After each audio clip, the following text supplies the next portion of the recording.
Hello प्रिय lovers, हमारे इस मांगा का एक और नया पार्ट है।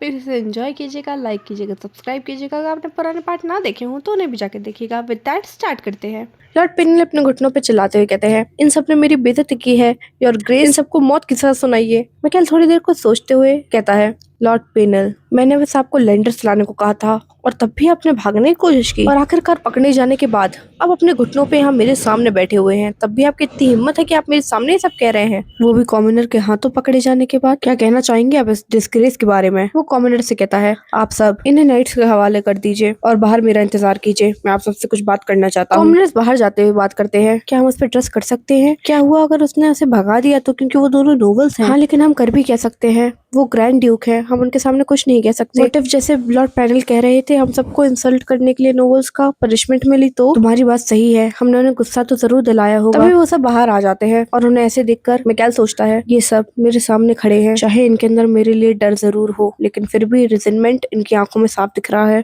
ये शो कर रहा है कि कितने दुखी है मुझसे। तभी मिकेल कहता है, पीपल ऑफ लूसेंट्स, मेरी बात सुनिए। रिलीफ स्टफ आपके यहाँ भेजा गया था मेरी लैंड से, येट इस इंसान ने वो सारी चीजें चुरा कर अपने लिए रख ली। हाउस ऑर्लॉफ इस सब की रिस्पॉन्सिबिलिटी लेता है और वादा करता है कि जो भी इसमें मिले होंगे उन सबको सजा मिलेगी। 2 दिन में आप लोगों को फ्रेश रिलीफ सप्लाईज मिल जाएंगे। लेकिन पीजेंट सोच रहे होते हैं, हम कैसे यकीन करें कि दूसरा लॉट सेम नहीं होगा? वो सिर्फ रिलीफ की बातें कर रहा है, पनिशमेंट की नहीं। सारे नोबल्स एक जैसे होते हैं। जो हम सच में चाहते थे वो था। लेकिन तभी मिकेल कहता है, वो सिर झुकाते हुए कहता है, मोरओवर, ये मेरी गलती थी कि मैंने आप सबको दिक्कत ध्यान नहीं दे पाया। ग्रैंड ड्यूक होने के नाते ये मेरे लिए एक फेलियर है। मैं लॉर्ड पेनिल और उनके साथ जितने भी लोग मिले हुए थे उन सबको कन्फाइनमेंट में रखूंगा, डोंगान में, और उनकी बाकी की पनिशमेंट मैं आप पे छोड़ता हूँ। मैं आशा करता हूँ कि ये थोड़ा कंफर्ट फील कराएगा उन लोगों को जिन्होंने बहुत ज्यादा इंतजार किया है, और उन लोगों को भी जिन्होंने वीडीपीआई एम्पायर और हमारे हाउस ऑर्लॉफ पे अपना भरोसा रखा। मैं अपना सिर झुकाते हुए आपसे माफी मांगना चाहता हूँ। मिकेल को सिर झुकाते देख वहाँ के लोग बातें करने लगते हैं, क्या अभी ग्रैंड ड्यूक ने अपना सिर झुकाया हमारे सामने? ग्रैंड ड्यूक ने हमसे माफी मांगी, हम गरीब लोगों से, और यहाँ तक कि वो पनिशमेंट भी हम पे छोड़ना चाहते हैं। क्या वो सच में हमारी साइड है? शायद हम सच में उन पे भरोसा कर सकते हैं। शायद अगली बार वो सच में ट्रुथ और ट्रस्टवर्दी लॉर्ड को हमारे यहाँ भेजेंगे। उन जैसे ड्यूक की होते हुए हमें चिंता करने की कोई जरूरत नहीं है। ग्रैंड ड्यूक ऑर्लॉफ की जय हो,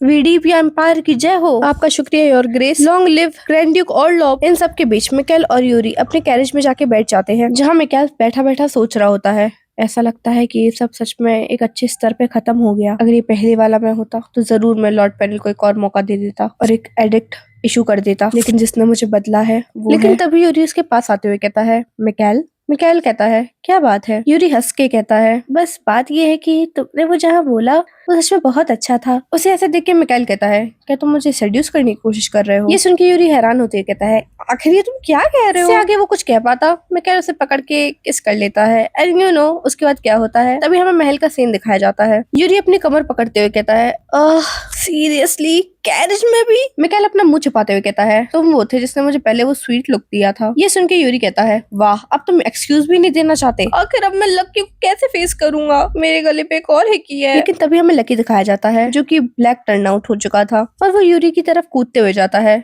यूरी उसे ऐसे देख के शॉक हो जाता है और कहता है, 1 मिनट, ये लकी को क्या हुआ है? आखिर हम ऐसा कैसे बाहर गए थे कि हमारे आते ही लकी ब्लैक हो गया और अब उसकी आंखें गोल्डन है? उसे ऐसे देख के मिकेल कहता है, यूरी अपने आप को शांत करो। यूरी कहता है, शांत करूं?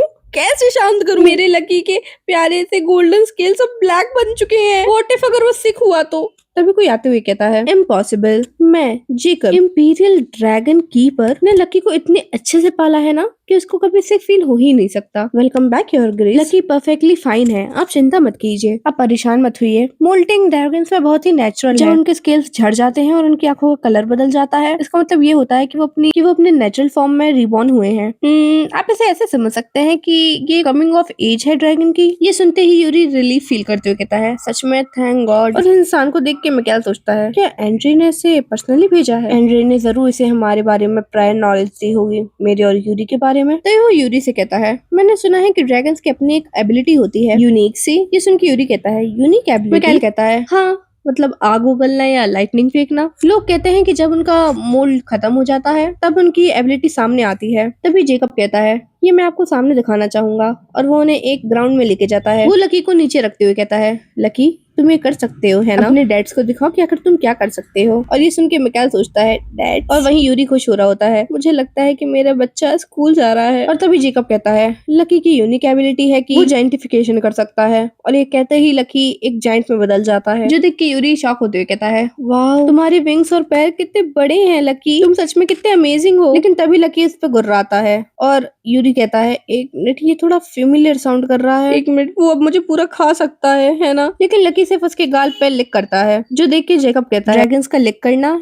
ये उनका अफेक्शन शो करने का तरीका होता है, जिस उनकी यूरी खुशी के मारे रोने लगता है। वहीं पीछे मिकाइल जेकब से कहता है, अगर ये इतना बड़ा हो चुका है तो जरूर ये फ्लाई करना भी सीख गया होगा। आखिर तुम्हारी प्रोसेस कहाँ तक पहुंची है फ्लाइट ट्रेनिंग में। जो सुन के जेकब कहता है, ओ एक ब्लैक ड्रैगन जिसके अंदर जेंटिफिकेशन है, अपने आप ही उड़ सकते हैं। और तभी हमें दिखाया जाता है कि लकी वहाँ से उड़ गया होता है। और ये देख के मिकाइल कहता है, मतलब वो तो मुझे दिख ही रहा है, लगता है इसके लिए ट्रेनिंग की जरूरत नहीं पड़ेगी। इसका मतलब है कि हमें बस उसके वापस आना सिखाना होगा। तुम समझे यूरी। लेकिन वो जब यूरी की तरफ देखता है वहाँ यूरी नहीं होता। तभी हमें यूरी दिखाया जाता है, जो कि असल में लकी के पीठ पे बैठा होता है और ठंडी हवाओं के मजे लेते हुए सोच रहा होता है, ये विंड्स ये सच में कितनी प्यारी और कोल्ड है, मुझे सच में रिफ्रेश फील हो रहा है। हाँ लकी सच में बहुत मजेदार है, थैंक्स टू यू। मुझे मेरा सिर ये फिर से क्यों फट रहा है, मेरा सिर आखिर ये चल क्या रहा है, ये सब घूम क्यों रहा है फिर से, एक मिनट ऐसा नहीं हो सकता। और दूसरी सेकंड ही हमारा यूरी फिर से एक डॉल में बदल जाता है, जो कि चिल्लाते हुए कहता है, मैं एक फिर से प्लस डॉल बन गया हूँ, मैं मर जाऊंगा लकी,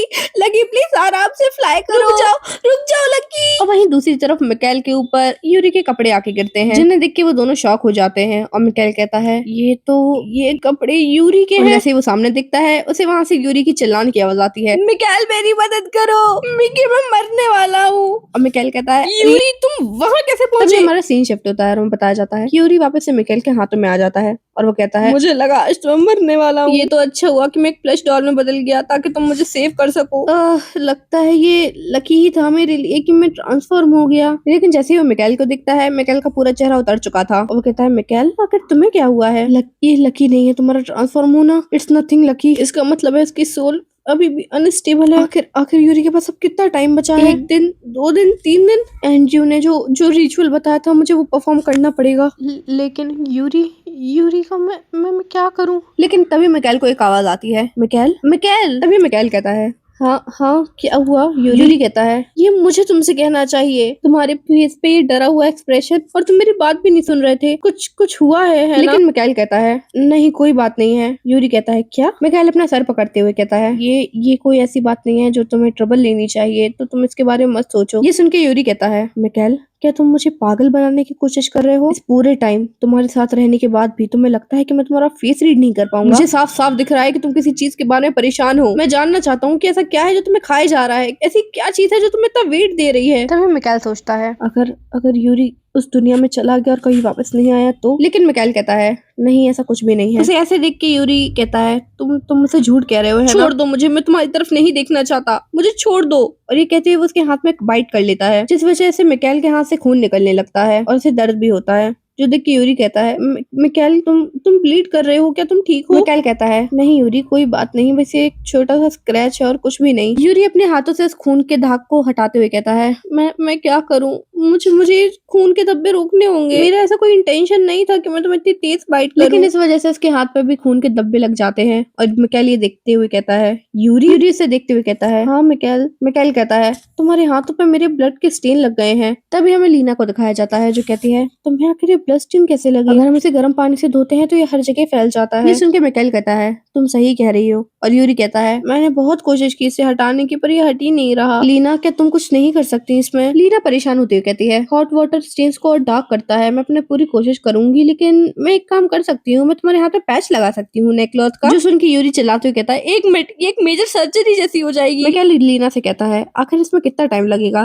लीना सोचते हुए कहती है, सच बताऊं तो मैं इसमें कुछ कह नहीं सकती, लेकिन ब्लड स्टेन बहुत ज्यादा है तो मैं अपना ट्राई पूरा करूंगी। ये सुन के मिकाइल कहता है, इतना वक्त, और सोचता है मैं यहाँ पूरे दिन रुक भी नहीं सकता, मुझे अपना काम खत्म भी करना है जो मैंने लूसेंट के लोगों से वादा किया है, और यहाँ लेवी भी नहीं है तो मुझे नहीं पता कि मैं कब तक पूरा कर पाऊंगा। तभी यूरी कहता है मिकाएल, और ये सुन के मिकाएल कहता है क्या बात है यूरी। यूरी कहता है तुम्हारे पास लूसेंट का बहुत काम पड़ा है, तुम्हें यहाँ से जाना चाहिए। ये सुन के मिकाएल कहता है लेकिन, यूरी कहता है लेकिन कुछ नहीं, तुम्हें जाना होगा, उनके लोगों ने तुम पे भरोसा किया है मिकाएल, तुम मुझे कोई एक्सक्यूज मत दो, और हाँ मैं इस चीज से तुम्हें ऐसे ही फ्लाई नहीं होने देने वाला। और मिकाएल प्लीज, जितना मैं तुम पे ट्रस्ट करता हूँ उतना तुम भी मुझ पे करो और मुझे सब कुछ बताओ। जो सुन के मिकाएल कहता है ठीक है, मैं प्रॉमिस करता हूँ कि मैं एक बार यहाँ से सारा काम खत्म कर लूँ तो मैं तुम्हें सब बताऊंगा। लीना प्लीज यूरी का ख्याल रखना। लीना उससे कहती है ठीक है यार ग्रेस, और उसे सी यू कहती है। मिकाएल वहाँ से जाते हुए पीछे देखता है। उन दोनों को ऐसा देखकर मिकाएल अपनी गाड़ी में बैठे हुए सोचता है मुझे यूरी पे ट्रस्ट करना होगा, मुझे से सब बताना होगा। यूरी सच कह रहा है, मैं पीछे अपने बहुत सारा सच छुपा रहा हूँ क्योंकि मैं शायद उस पर ट्रस्ट नहीं करता, लेकिन क्या कभी यूरी ने मुझ पे डाउट किया है? नहीं, मैं उसके प्यार के काबिल नहीं हूँ। वो कोचमैन से कहता है इंपीरियल पैलेस चलिए, हमें बहुत काम है। वहीं दूसरी तरफ यूरी सोच रहा होता है मिकाएल की यही प्रॉब्लम है, और चर्च के साथ भी वो कभी मुझसे कंसल्ट ही नहीं करता। पहले मैंने उसे जाने दिया था लेकिन इस बार नहीं। अगर हम जिंदगी भर साथ रहने वाले हैं तो मैं ऐसे नहीं रह सकता। तभी वो पॉज हो जाता है और सोचता है मैं नेचुरली